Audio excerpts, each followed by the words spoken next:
Hey folks, welcome back to the Lorcana Lexicon. 2 weeks ago I released a video that was a roundup of all the Rise of the Floodborn cards. In that video I said I'd keep more on top of the Floodborn spoilers. And I have been, on TikTok. Go follow Lorcana Lexicon over there if that's your thing for some short update content. Links are in the description below. People seem to enjoy the first spoiler video, and if you haven't seen it, there'll be a link somewhere on screen right now you can follow if you want to go check it out. So here's part 2 as I try to keep my head above the water of what is likely to become a spoiler season deluge as we get closer and closer to launch day. Once again, before we get into it, I just want to thank everyone who's been supporting the channel. You guys watching the videos and leaving comments, it honestly brightens my day up so much. I'm going to ask though, if you do enjoy the content you see here today, give the video a little like and consider subscribing. It's 3 seconds of your day and it really helps me out a lot. Anyway, the cards. We've only seen a couple of Amber cards this wave, but I think they are both likely to be very impactful. Last Stand offers Amber some much needed removal.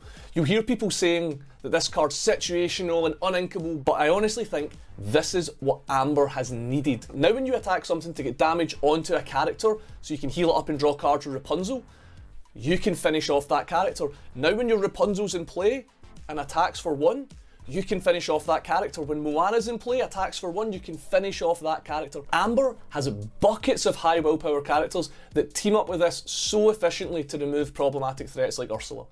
I love cards like the Grand Duke. They encourage archetype play and offer a much needed boost to these archetypical decks against the good stuff piles that we've seen so far. There certainly seems to be enough princes and princesses floating around, and the fact that this is a 2-mana inkable with upside, I've got a hard time believing that this won't find a home. I would just like to take this chance to apologise to all the Ruby enjoyers who felt jilted by my last video where I disregarded the Ruby cards I was reviewing. I just honestly wasn't very enamoured by them. Thankfully, this time round, there's a bit more meat on the bone for Ruby. Lady Tremaine doesn't look impressive off the bat, but she becomes much more palatable when you compare her to Aladdin.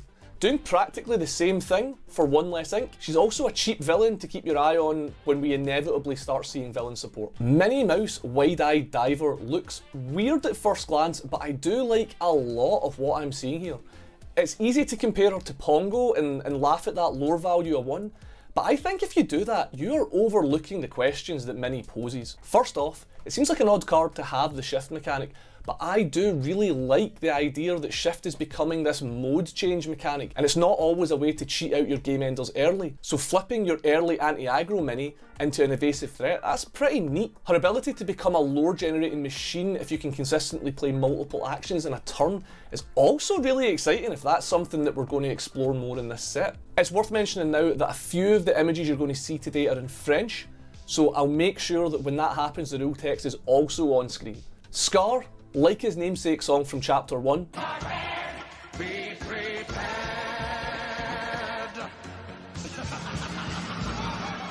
seriously threatens to decimate your opponent's board presence. Comboed with his rush ability, Scar can challenge, ready up, continue challenging and mowing down your opponent's board. Interestingly, his ability is also a defensive tool as well, as it ensures if your opponent wants to challenge Scar, they have to defeat him in 1 attack, or he'll simply ready back up and be safe from future challenges that turn. Oh, you know I'm ready to talk about some Emerald cards. The Emerald offerings are also pretty sparse today, and we'll get on to why that is in a moment, but the cards we have are in desperate need of discussing. The most innocuous one is Improvise, but I don't think this card can be overlooked simply because of that rule text, draw a card and it only costs a single ink and it's inkable to boot. We've seen Develop Your Brain become a staple as a way to give you card selection, and while Improvise doesn't offer the same amount of selection, it's a cheap way to just root through your deck and find those linchpin pieces for little to no opportunity cost. I'd be surprised if this doesn't see considerable play somewhere just as a deck thinning tool. The first part of this card does not matter. 1 ink, draw a card, that's what matters here.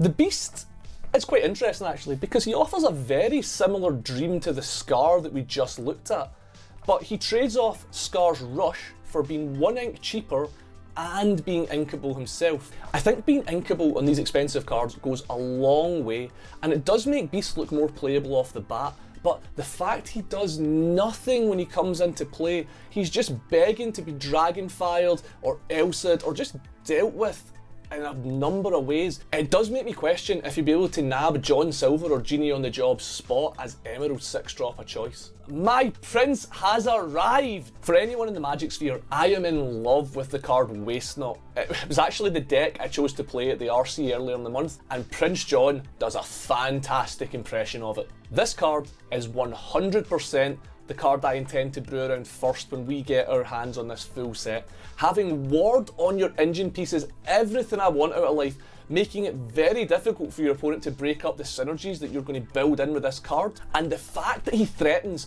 to quest for 2 lore at any opportunity pushes him over the edge for me. Personally, I love when a card like this appears and makes you reconsider how you evaluated cards in the past. Prince John turns Hypnotize into a better Friends on the other side. He turns Flynn Rider into the most busted Mad Hatter you've ever seen. And don't get me started on how this guy interacts with a whole new world. Okay, so the reason that so many colours of ink seem to be lacking in cards this wave is because Amethyst got an absolute dump of cards depicting the wizard duel between Madam Mim and Merlin from the Sword and the Stone. Rule 4, no cheating. All right. Now paste off 10. 1, 2, 3. Ma'am, now, you made the rules. When we saw Merlin and Bounce, I was excited about trying to find an archetype that could really take advantage of your characters entering play and leaving play and re-triggering your enter play abilities. Rise of the Floodborn has just given us that archetype on a silver platter. We have 4 Merlin cards to look at and 3 Madam Mim cards. We'll start with Merlin because I think his cards make the Madam Mim cards make more sense. All the Merlin cards have an effect when they enter play and also when they leave play. It's worth noting that that doesn't mean just if Merlin is returned to hand. If Merlin gets banished in play, you also get his effect, which I think makes these cards seem quite nutty. And speaking of nutty, Merlin Squirrel. God. This isn't a very exciting card, but it doesn't have to be, as it does something as soon as it enters play. I cannot stress enough how important enter play effects are when evaluating cards in pretty much any card game. These cards don't need a dream. They always get to execute their intended purpose. Merlin Squirrel may not make the cut in regular Amethyst lists, but card filtering on a 2-drop is never a bad thing, so I think he can always be up for consideration. Merlin Rabbit, on the other hand, is just raw card advantage. This card will likely be compared to 3-drop Maleficent.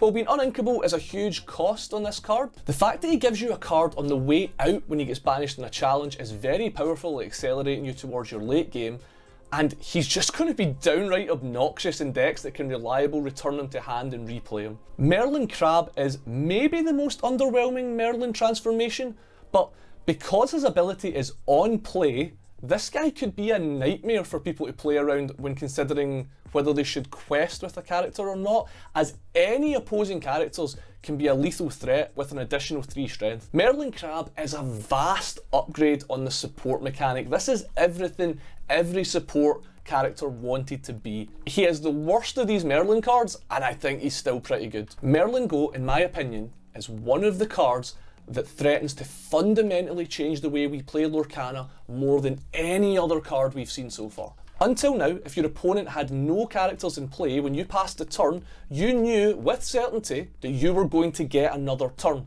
They couldn't win the game. It's what makes board control so important in Lorcana, as characters need a turn to dry before they can quest, and rush characters cannot quest the turn they come in. Amethyst is changing the game now. Merlin Goat and Sorcerer's Spellbook allow the opportunity that even from an empty board, an Amethyst player can win if you pass the turn and they're on 19 lore. And the fact Merlin gains lore on his way out as well means they essentially win from 18 lore, as you can't remove Merlin on your turn to prevent him from questing on the next turn because they win either way. This card may not look very powerful in a vacuum, but it is incredibly influential on how we're going to have to play around Amethyst decks going forward. All the Madam Mim cards boast impressive undercosted stats, with the downside that they banish themselves if you don't return a character you already have in play to your hand when you play them. They do make up for this drawback by all being inkable, so at least they won't rot in your hand if you can't find an opportunity to get them into play. The thing I also find really interesting about them while we're talking about ink is they allow so much more flexibility with what you can do in your early game. If you're playing Madam Mims, now you don't have to wonder, should I play Archimedes on turn 1 or should I save him to be an ink source later on? Now you can just play your Archimedes on 1, challenge with him if you need to, quest a couple of times, and then you can just play your Madam Mims, scoop him back into your hand, and then put him into your inkwell to get you towards your late game. They can obviously also be used to reset damaged characters or re-trigger powerful enter play effects like Rapunzel or Hades or any of those Merlins that we just looked at. Madam Mim's Snake is simply an undercosted beater, being the largest thing you can put into play on turn 2, assuming you played a 1-drop on turn 1. Madam Mim Fox is an inkable and more powerful Rafiki, provided you can pay its tax, threatening both the Wise Monkey and Zeus's roles in Amethyst decks. And Madam Mim Purple Dragon is only the second character we've ever seen that quests for 4 lore, although her lack of enters play effect and not having ward and costing 7 and requiring you to return 2 characters to your hand might make her a little too hard to justify including, as she's just the biggest lightning rod for removal we have ever seen. I think the juice just doesn't justify the squeeze on this one, sadly. We've also seen Arthur Wizard's Apprentice spoiled, and he's got the rule text, whenever this character quests, you may return another chosen character of yours to your hand to gain 2 lore. This obviously synergizes nicely with all the Merlin cards and other enter play effects, but also allows you to control when it happens. This isn't reliant on happening the turn that you play Old Wart. You have a bit more control here, and if you're able to consistently return characters to your hand, you've created a very powerful lore battery here that any Emerald player would be jealous of. I'm a fan. Sapphire only got 1 card this time around, and it's Prince Charming. He's simply just a colour shifted hand scheming prince, and while hands has been powerful in the past, it's just looking like we're moving into a format that's going to be a lot more synergy driven, and I'm finding it harder and harder to get excited about characters like this that are just stat bricks. Sorry, Prince Charming. And wrapping everything up today, we have the steel cards. First up, we have Mouse Armour, which is kind of hard to evaluate right now, as we haven't fully seen how Resist is going to play out on the board. My gut says that this won't really be able to justify a slot for only giving a single Resist.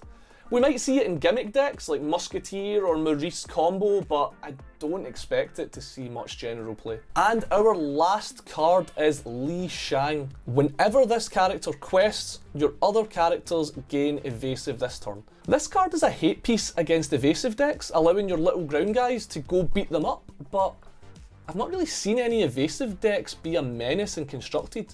While I do like proactive solutions being printed, I just feel like this is a solution to a problem that doesn't exist and is probably unlikely to exist unless they really push evasive characters going forward.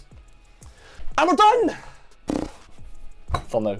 Hopefully you've enjoyed listening to me ramble my musings on all the new cards and where they might end up finding homes. Let me know in the comments below if you think I've misevaluated something or just missed something completely. I am beyond excited for Rise of the Floodborn.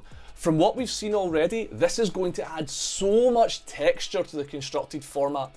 We've already seen a slew of synergy pieces and a handful of decks already starting to take shape. I don't know, I am just so ready for this shake-up. It's looking awesome. I won't keep you any longer, but I'll hopefully catch you for the next one, so keep thinking happy thoughts, folks, and I'll see you then. Thanks for making it to the end of the video. If you enjoyed hanging out with me today, slap a little like on the video or subscribe to increase your chance of seeing more videos like this in future. If you want shorter, more bite-sized morsels, you can also catch me on Instagram or TikTok, links in the description below. Again, I really appreciate you being here, and I'll see you for the next one.